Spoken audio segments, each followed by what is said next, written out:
Welcome to the DX Today podcast, where you get no hype facts about artificial intelligence and digital transformation. We are standing right now at one of the most significant financial inflection points in modern history, and it's driven almost entirely by the explosive growth of generative AI. It really is. And this moment, it has echoes of past industrial revolutions, but Yeah. the speed is just breathtaking. It is. On the one hand, you have this technology that is so clearly revolutionary. I mean, we're talking something on the scale of the early internet, maybe even the combustion engine. A fundamental shift. It's an undeniable shift in, what we can do in our economic potential. Exactly. And that potential is absolutely where the narrative starts. Yeah. The technology is real. No one's debating that. The breakthroughs in foundation models are. They're profound. But that's the trap, isn't it? It is, because when a truly transformative technology like this arrives, especially one with such high upfront capital requirements, the market mechanisms that are supposed to finance it, they just get divorced from reality. And you start seeing the classic symptoms. Classic and, frankly, alarming symptoms of a late-stage speculative mania. Yeah. You just see capital chasing this unbounded promise, not the current demonstrable productivity. And that's the tension we really need to dig into today. Our mission here is to do a full structural audit of this emerging AI bubble. Right. We're going to go deep into that widening chasm between the optimistic, almost utopian narrative of infinite growth and the harsh physical, financial, and geopolitical realities that are already starting to bite.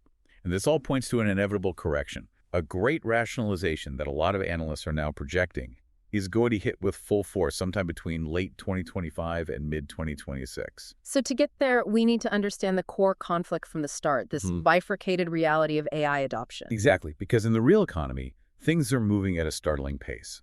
Our data confirms that, 78% of organizations were already reporting active AI usage back in 2024. So that's real integration. Companies are actually using it, trying to find efficiencies. They are. It's happening on the ground. But, and this is the crucial but, the financial economy is telling a completely different story. A story of extreme fragility. That's the word for it. All that capital, the trillions of dollars pouring into the sector, it's hyper-concentrated in just a tiny handful of stocks. And that creates a market structure with unprecedented risk. So the fundamental question is this. How long can that real slow burn adoption, the kind that's diffuse and takes time to generate massive profits, how long can that justify this incredibly fragile financing model that demands immediate exponential returns? It can't. That's the short answer. And today, we're going to unpack precisely how those two worlds are just destined to collide. Okay, so let's start at the foundation. Let's start with the sheer monumental scale of the financial commitment, because this is where the story truly becomes a historical anomaly. It really is. We're not talking about some cautious R&D spending here. This is big tech's capital expenditure, their CapEx, diverging so severely from any immediate realized revenue that it makes the late 1990s telecom boom. Which was famous for its overinvestment. Right. It makes that look like a minor provincial hobby project by comparison. That historical parallel to the late 90s is useful, but you have to understand that the nature of this build-out is fundamentally different. It's so much more expensive and, crucially, so much more concrete.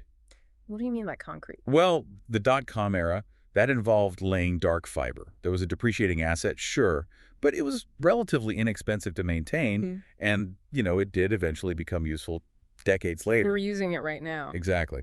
This AI boom is a hyper-expensive physical build-out. We're talking about actual concrete being poured for massive data centers, specialized steel, incredibly complex liquid cooling systems, and of course, massive customized amounts of silicon. And the numbers that are funding this build-out are just, they're staggering. By late 2025, the aggregate AI-related CapEx for just the four main hyperscalers, that's Microsoft, Amazon, Alphabet, and Meta, is projected to breach $405 billion. $405 billion. And to put that number in context, you have to realize that this projection has been revised upward by 31% just since the beginning of this year. The acceleration isn't just constant, it's aggressively compounding on itself.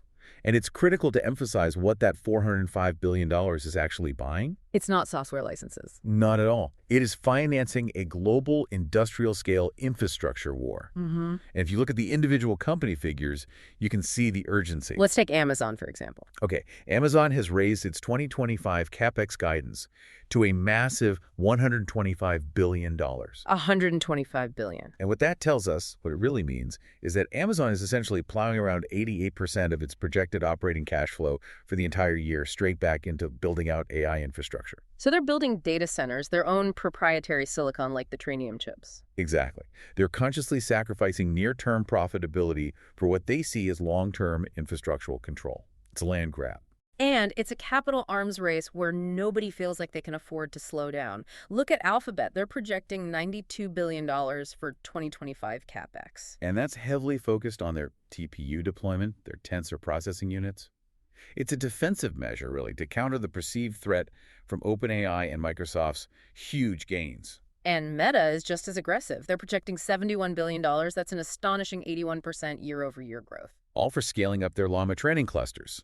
This isn't cautious, measured spending. This is a full-throttle commitment where the perceived cost of standing still is way greater than the risk of overspending.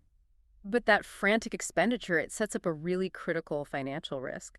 Let's talk about the hardware mismatch. Yes, this CapEx is justified, at least internally, as necessary moat building. You're creating the proprietary AI stack you need to be relevant in the future. And these assets, the data centers, the networking gear, the GPU clusters, they're traditionally financed over 5 to 7 years, right? They are. That reflects a sort of assumed long-term economic utility, just like traditional IT equipment. But the technology cycle for the most important component, the silicon itself, is moving at a completely different pace. Precisely.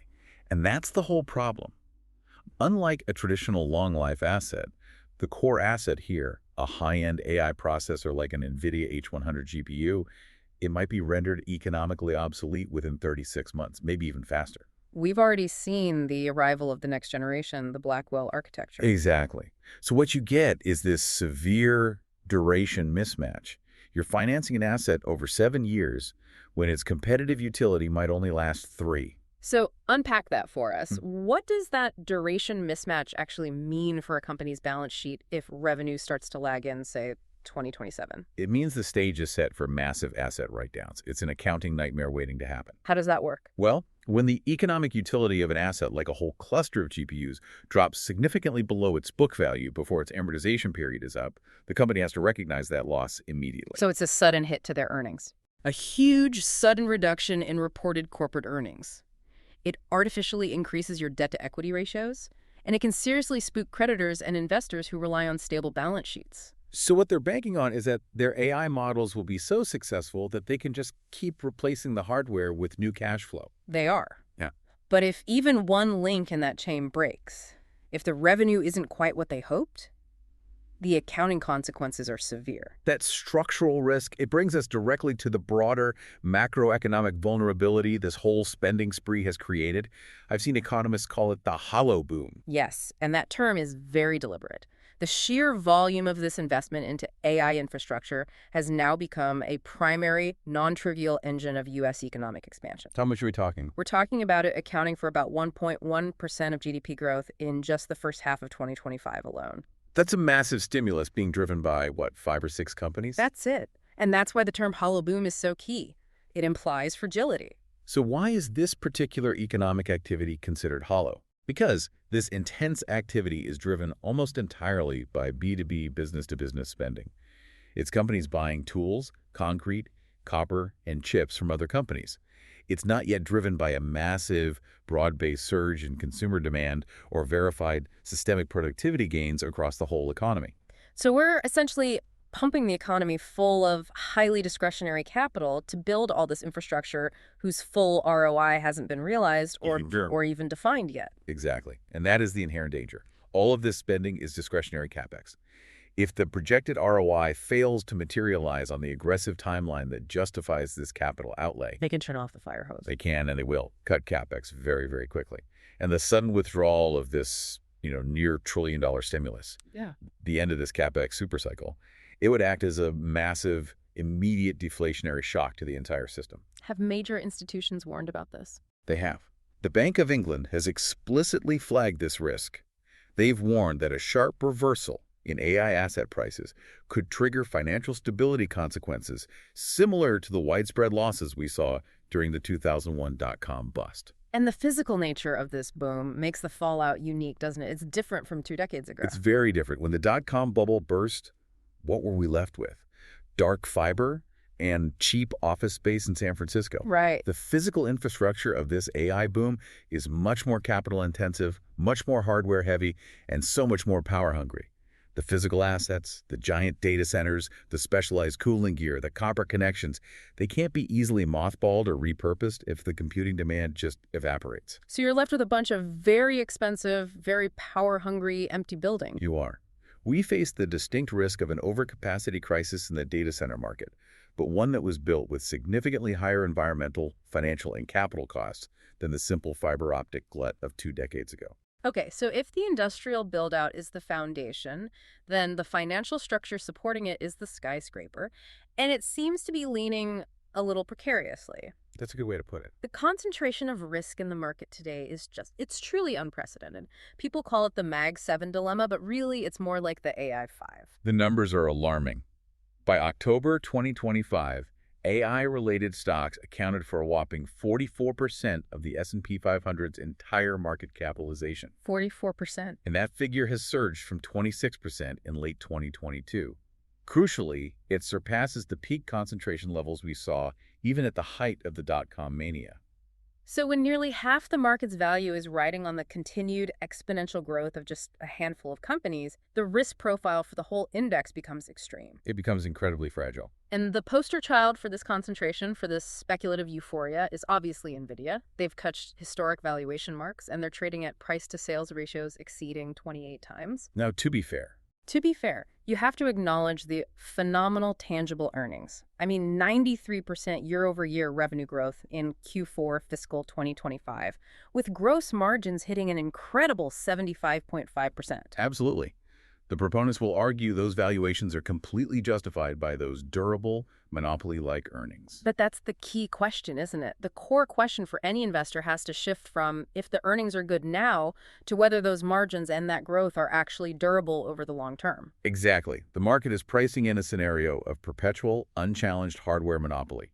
But history tells us that ultra-high margins are a massive, irresistible magnet for competition. And in this case, the most lethal competition isn't just coming from direct rivals like AMD, who are launching their own capable GPUs. No. The biggest structural headwind is coming from NVIDIA's largest and most important customers. The hyperscalers themselves. Exactly. Google, Amazon, Microsoft. They are all spending billions to develop and deploy their own custom silicon. We're talking about Google TPUs, Amazon's Trainium and Inferentia chips, and Microsoft's Maya chips. And they're doing this aggressively because they have to. They must. They have to reduce their dependence on NVIDIA's pricing power and their supply constraints. Relying entirely on an external vendor that has a 75% gross margin is an existential threat to their own cloud business profitability. So that internal competition creates a long-term structural headwind that the current share price which is trading on perfect execution and monopoly pricing. largely ignores. Correct. Okay, now let's get into one of the most critical but often deliberately obscured distortions in this market, the round-tripping phenomenon. This feels like an accounting trick, but it's significantly inflating the perceived size and health of the AI market. Round tripping is the perfect term for it. It Yes. describes a circular flow of capital that can make revenue growth rates look far healthier than the underlying organic demand actually supports. It's this symbiotic but financially distorting cycle. It is. It's a cycle between the large investor, which is the hyperscaler, and the key AI startup, the foundation model developer. Okay, walk us through the mechanism in detail, because understanding this is crucial to assessing the health of something like Microsoft's Azure AI revenue. It works in 3 distinct steps. Step 1 is the investment. A hyperscaler, let's say Microsoft, announces a multi-billion-dollar investment into a promising startup like OpenAI or Anthropic. Okay, pretty standard so far. But then comes step 2, the hook. And this is crucial. The investment is rarely pure, unrestricted cash. It's often structured as credits for cloud compute time on the investor's own platform, Azure, AWS, you name it. Or sometimes it's an explicit requirement to buy hardware. Right. A requirement for the startup to purchase specific hardware, GPUs, from the investor's cloud. This basically locks the invested capital into the investor's own ecosystem. So the capital never really leaves the building, so to speak. Precisely. Which brings us to step 3. Revenue recognition. The startup then immediately spends this investment, those credits, or required purchases back with the investor to rent massive server clusters or buy hardware time. And the investor, the hyperscaler, recognizes that inflow as legitimate revenue on their quarterly earnings report. And the key example, of course, is the Microsoft OpenAI case. A substantial portion of Microsoft's dramatic surge in Azure AI revenue is reported to be derived from OpenAI paying for compute capacity, using the capital that Microsoft had previously invested in them. So Microsoft reports this explosive revenue growth for Azure AI, but skeptics would argue that they're essentially booking growth by moving money from one corporate pocket, their venture investment arm, to another, the cloud services P&L. It is, as you said, a very haunting parallel from the past. It feels like the ghost of vendor financing from the telecom bubble. It bears a deep, deep resemblance to the schemes that propped up that bubble in the late 90s and early 2000s. Back then, large equipment manufacturers like Nortel or Lucent would loan money to emerging telecom startups. To buy their own switching gear and routers. Exactly. And they would immediately book that loan payment as revenue, creating this illusion of surging demand for networking equipment. But when those startups inevitably failed because the real demand wasn't there. The loans defaulted. The manufacturers were eventually forced to write down billions in bad debt, revealing that the revenue they booked years earlier was just phantom demand financed by themselves. Proponents today would argue the difference is that the technology credits are actually useful, unlike some of those old loans. They would.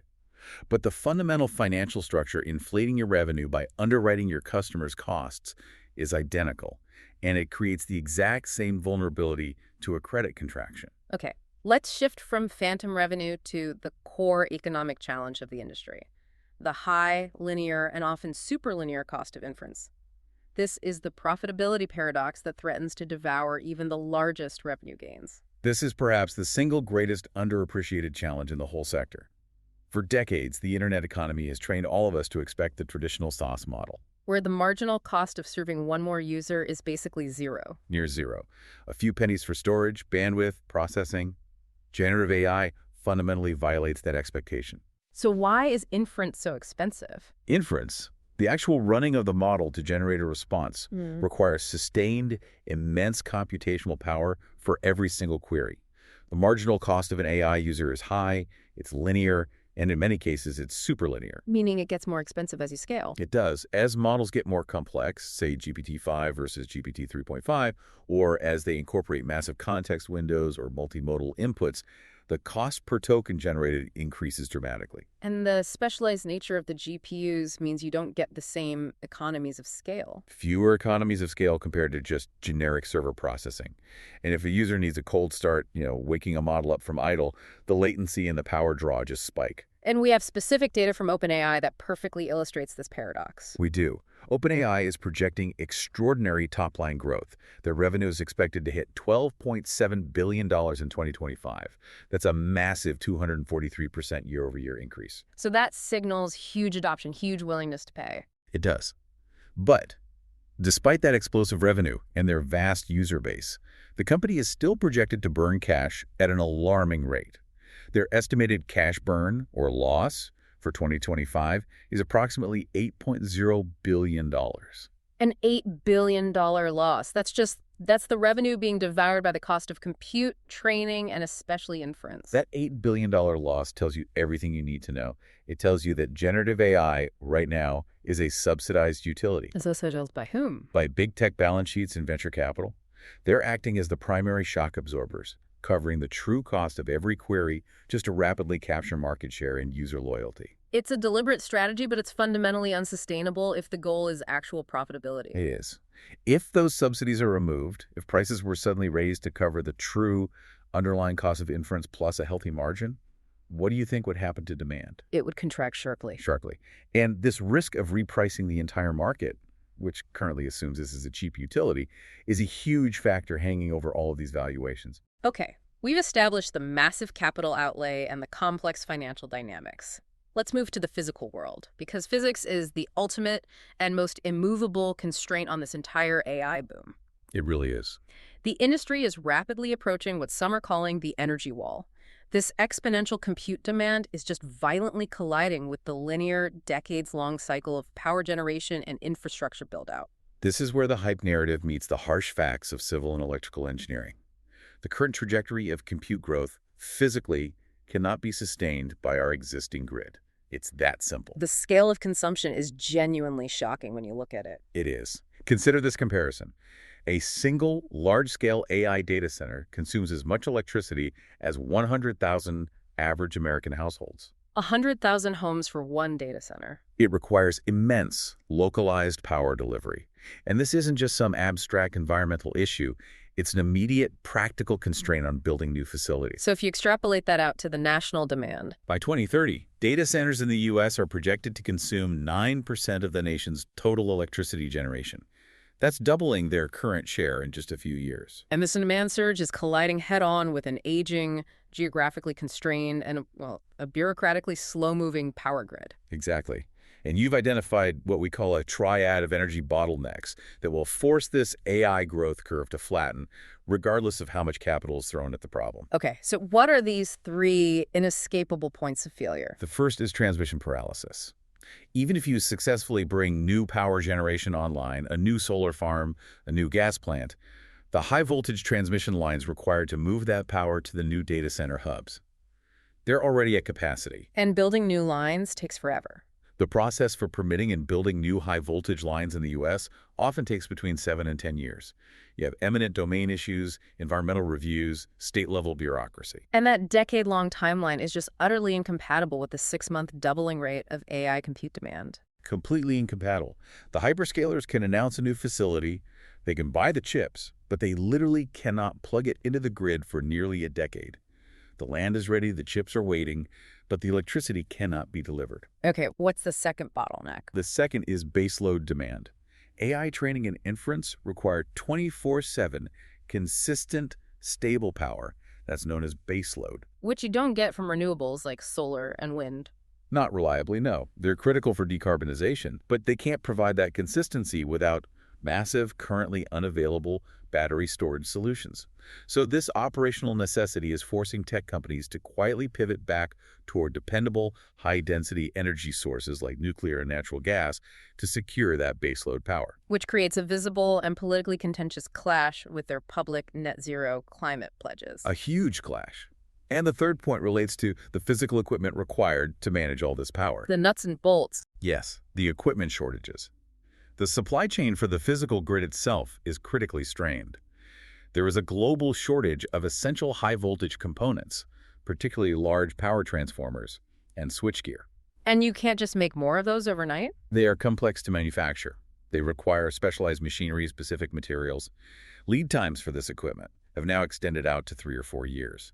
If you can't get the substation equipment, you cannot connect the facility no matter how quickly you pour the concrete. So the energy wall is a physical certainty. A certainty that the valuation models simply have not accounted for in their timelines. And moving beyond power to the materials themselves, the AI boom is also fundamentally a commodity story, isn't it? Particularly when it comes to copper. It requires massive structural investment in copper. Copper is the physical artery of this entire infrastructure.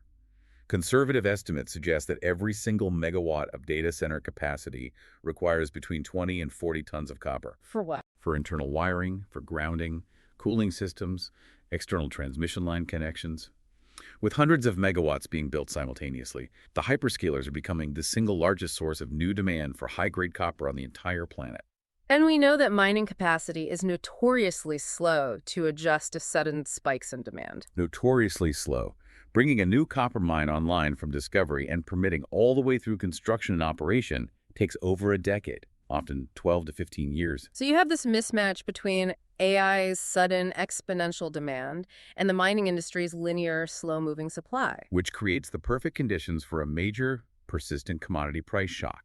If copper prices inflate significantly, and they are trending upward, those CapEx budgets of the hyperscalers, The $405 billion we talked about. that will buy significantly less infrastructure, which will slow the rollout and compress their already stressed margins. Finally, let's talk about the single most fragile point in the entire global system, the chip supply chain. This entire revolution rests almost entirely on one company in one highly volatile geopolitical location. And we are talking, of course, about TSMC, Taiwan Semiconductor Manufacturing Company. While NVIDIA designs the chips, TSMC manufactures over 90% of the world's most advanced logic chips. Including the state-of-the-art GPUs essential for all of this AI training. Every last one.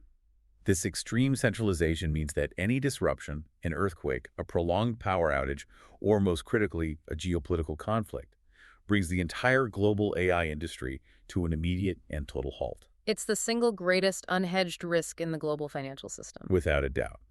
And that fragility leads us directly into the escalating geopolitical risks, specifically the Taiwan blockade scenario. The financial system often prices this in as a low-probability event, But for analysts focused on supply chain integrity, it's a major short-term catastrophic threat. it is. And the economic fallout from that scenario is a figure that should terrify any investor. An estimated $2.7 trillion global economic cost. How do they even arrive at a number that big? That $2.7 trillion figure reflects not just the loss of AI chip supply, but the catastrophic cascading failure across multiple global industries. Yeah. TSMC doesn't just make NVIDIA GPUs. Right, they make chips for everything. For high-end smartphones like Apple's, for mission-critical automotive systems, for advanced defense microprocessors, a blockade means these chips instantly stop flowing. And unlike oil, which you can stockpile for months, advanced chips have zero redundancy. So the global assembly lines for every advanced consumer product and even essential defense tech would just seize up. It seizes up within weeks. And in that situation, the revenue streams for all of the Mag 7, NVIDIA, Apple, AMD for their most advanced products would essentially dry up overnight, making their current valuations immediately indefensible. It would trigger a global market panic that would make 2008 feel manageable. I think that's a fair assessment.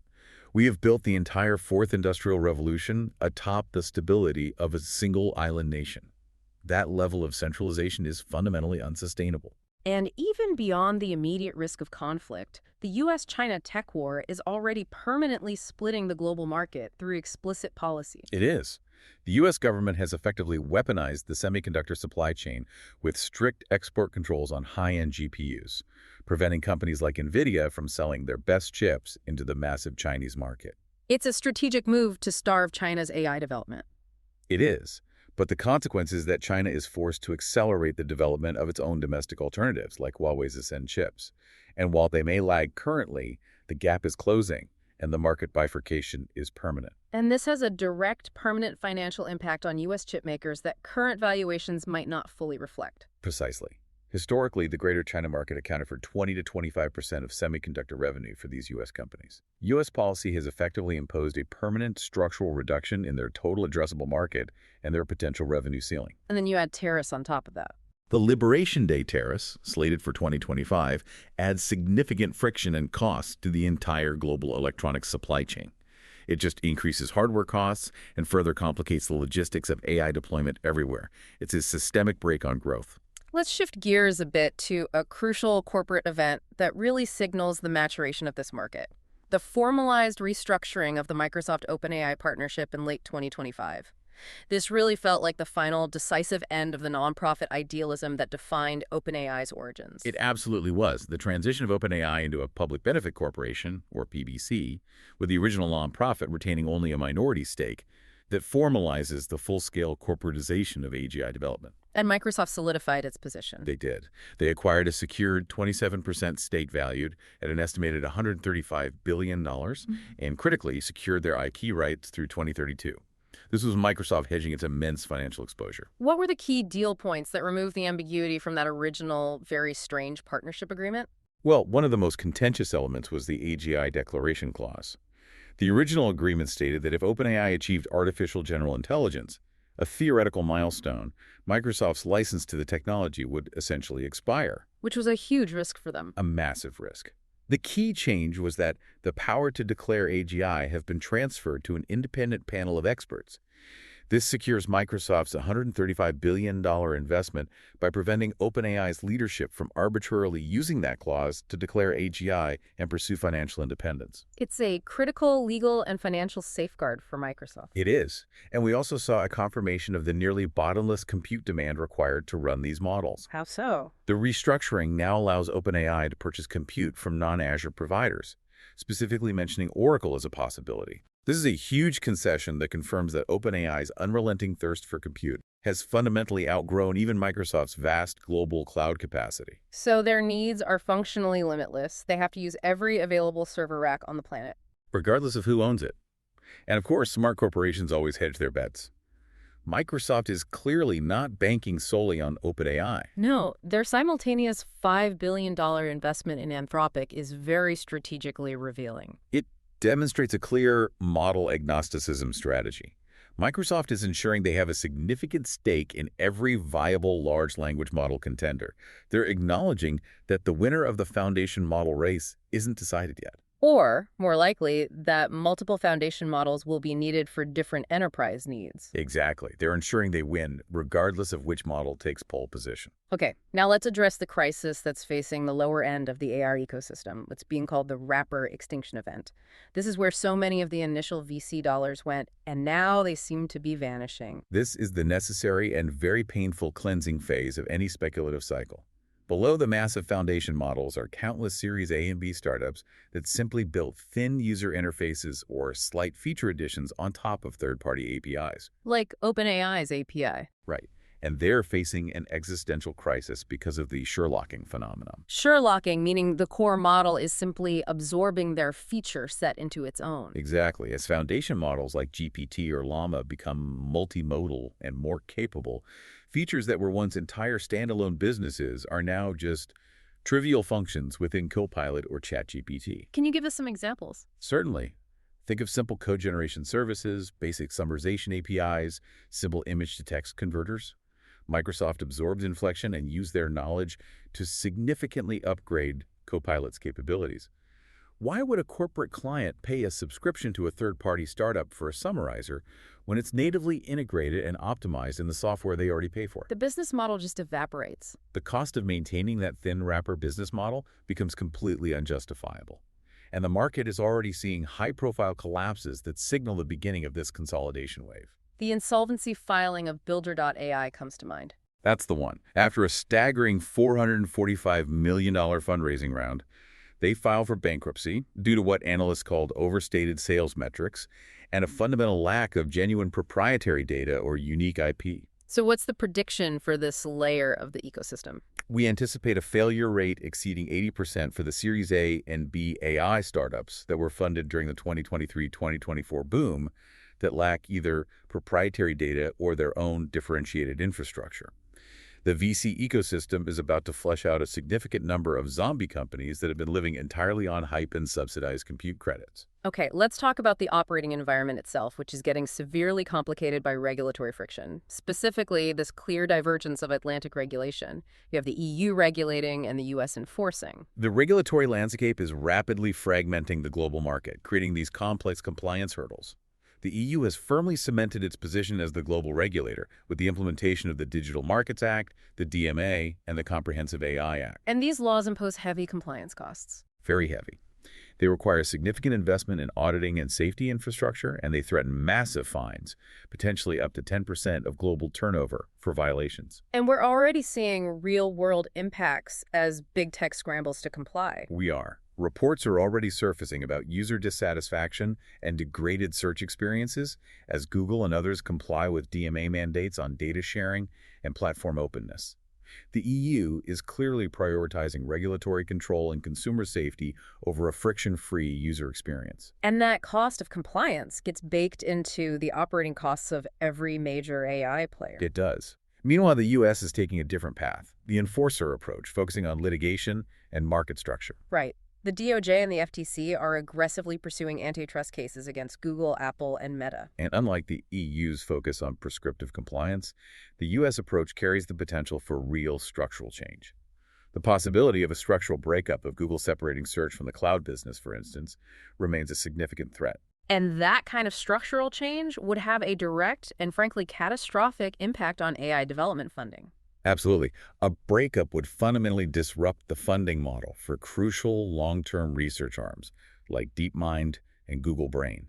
Those units are traditionally funded by the high margins of the search advertising business. You take away that cash cow. And the massive speculative funding required for true foundational AI research dries up almost instantly. This heightened regulatory scrutiny also creates a major secondary problem, the M&A freeze, which effectively traps value within the venture capital ecosystem. Historically, the primary, most lucrative exit for a successful AI startup was acquisition by a big tech giant. It was a clean, large-scale exit that delivered massive returns to investors. And that path is now blocked. It's blocked or severely restricted by antitrust enforcement. Regulators are even closely monitoring acqui-hires, like the Microsoft Inflection deal, to prevent firms from bypassing formal merger review. So if the successful startups can't be sold easily to Google or Microsoft and the IPO window remains selective and difficult, where does all that value go? It gets trapped. It remains locked in the VC ecosystem. And if VCs can't realize returns through successful exits, they must eventually slow down or just cease funding the next generation of early-stage AI startups. So a lack of exit liquidity could starve future innovation. It could create a funding drought, regardless of the technological merit of the new ideas. The pipeline for future AI breakthroughs is therefore heavily dependent on regulators softening their stance. Let's shift to the immediate social friction caused by AI integration. This tension between structural labor displacement and potential productivity gains. The labor market has already seen the fallout. We've seen over 100,000 tech layoffs in 2025 alone, continuing a severe trend. Companies are shedding headcount, they call it efficiency, specifically to fund those massive non-discretionary AI CapEx budgets we talked about earlier. So this isn't just a cyclical recession layoff. No, it's a structural re-engineering of the workforce. It's aimed at replacing expensive human capital with massive hardware investments. What types of jobs are most vulnerable to this hollowing out? Entry-level white-collar roles are particularly vulnerable. We're talking about tasks that are repeatable and process-driven. Junior coders, copywriters, certain mid-level management roles, customer service agents. And the numbers are significant. Goldman Sachs research suggests that, if adopted widely, AI could displace a substantial 6 to 7% of the U.S. workforce. And while productivity gains are expected eventually, the immediate transition period will be volatile, marked by job insecurity and potential political backlash against the pace of AI deployment. And linking this back to the hollow boom, the entire economy remains vulnerable to the investment decisions of just 5 or 6 companies. It really bears repeating because the stability of our industrial base is now predicated on this assumption of perpetual CapEx growth. If, due to regulatory friction or poor ROI, or the energy wall, companies like Amazon, Microsoft, and Google cut their CapEx by just 20% in 2026. The deflationary shock would be immense. The shock to the industrial supply chain, to the copper miners, the construction firms, the electrical engineers, and to the broader economy would be immediate and severe. The system has become dependent on this highly concentrated discretionary spending. Okay, so we've established the enormous $405 billion CapEx commitment, the illusion of revenue from round-tripping, the almost $8 billion in cash burn, and the fundamental physical constraints of the energy wall. Let's project the 3 potential outcomes for this great rationalization period, projected for late 2025 and 2026. The most likely outcome, which we'd place at about a 50% probability, is scenario A, the bifurcation. This means the market finally recognizes that AI is not a single monolithic sector. So capital rotates. It rotates decisively away from speculative pure-play AI models and towards tangible, defensible assets and demonstrable earnings. It's a rolling correction, not one single catastrophic event. And in this bifurcation, where does the value shift? Who are the structural winners and losers? The winners are the entrenched pick-and-shovel providers with deep structural moats. That's TSMC, as long as Taiwan remains stable. It's ASML, the Dutch company that makes the chip-making equipment. It's the critical energy providers who can guarantee base load power. And the application layers with real cash flow. Exactly. The losers are the wrapper startups, the secondary foundation model labs that can't afford the CapEx arms race, and the companies relying on vendor-financed growth. Okay, what about scenario B, the soft landing? You've got that at a 30% probability. That sounds like the best-case scenario for investors. It is the ideal, but it's the most dependent on external factors. In this scenario, valuations stay high, but they stagnate. It's a time correction, allowing earnings and productivity gains to eventually catch up to the current prices. But that requires AI to deliver massive, immediate, and verifiable productivity boosts. It does. It has to allow companies to significantly cut costs and retroactively justify the CapEx they already spent. And crucially, this scenario requires rapid, near-miraculous solutions to the energy wall. So you need political and regulatory action to fix the grid, plus unprecedented tech breakthroughs in efficiency. Exactly. Without rapid deregulation of power transmission, permitting allowing new lines to be built in 2 years, and instead of 7 and simultaneous breakthroughs in model efficiency, like vastly scaled-up small language models, the soft landing is physically impossible. The timeline demands a level of cooperation between technology and bureaucracy that we rarely see. And finally, the most volatile possibility, scenario C, the hard crash. You place this at a 20% probability, but it carries the highest immediate risk. This would be a genuine 2000-2001 style bursting of the bubble. It would be triggered by a convergence of negative factors. What would that trigger look like? It could be a major hyperscaler earnings miss, maybe Microsoft announcing that Copilot revenue is flattening due to inference costs. You combine that with a major geopolitical shock like the Taiwan blockade, and then a credit event in the private debt markets that are financing all these GPU clusters. And the consequence? A massive 30 to 50% NASDAQ drawdown, and a sudden crushing glut of H100 and Blackwell chips hitting the secondary market, which would utterly destroy NVIDIA's ability to maintain its 75% gross margins. So bringing all this analysis together, what is the final summation of the structural audit? What should a well-informed listener take away from this incredibly complex landscape? The conclusion is nuanced, and you really have to hold two thoughts in your head at the same time. First, the AI technology is genuinely transformative. That is not in question. Okay. Second, the current crisis is a bubble of valuation, a bubble of timeline, and a bubble of capital allocation. It is not a bubble of the technology itself. The market priced in the end-state universal AGI and infinite productivity as if it would be fully realized by 2026.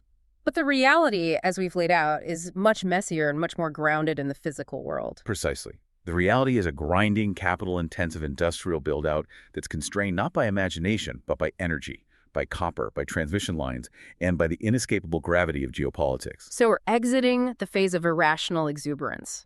And we are entering the phase of industrial rationalization. The winners of the next decade won't necessarily be the ones who merely built the coolest models. They will be the ones who can reliably power, cool, and physically secure them. So value is shifting. It's shifting decisively from ephemeral digital hype back to hard physical reality. That shift from digital hype to physical reality is the most profound takeaway. We've covered the $405 billion CapEx war, the phantom revenue from round-tripping, the stunning $8 billion cash burn projected for OpenAI, and the hard constraints of the energy wall and the copper shortage. It all points to a necessary volatility ahead. It does, as the financial models are reconciled with physical limitations. And that volatility is entirely constrained by physics and bureaucracy. The U.S. power grid is the hard cap on AI growth. So considering that new high-voltage transmission lines take 7 to 10 years to build, what industrial or political changes will have to occur immediately to justify even that optimistic soft landing scenario? that's the question. You now have to pay attention not just to the latest software updates or foundation model releases, but to transformer lead times, substation permitting approvals, and power plant construction schedules. That ultimately is the difference between finance and physics. Thank you for joining us for this deep dive into the structural risks facing the AI investment boom.